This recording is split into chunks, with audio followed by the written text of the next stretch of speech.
بسم الله الرحمن الرحيم. هل أتاك حديث الغاشية؟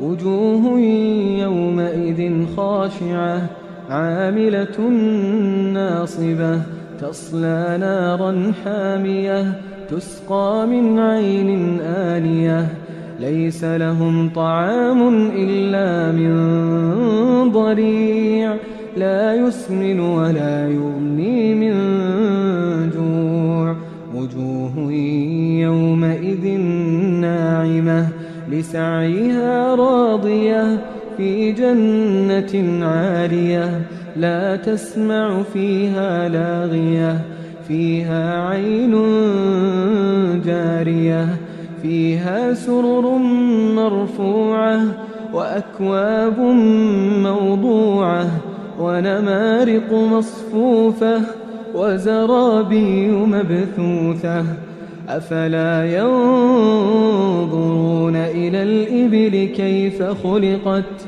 وإلى السماء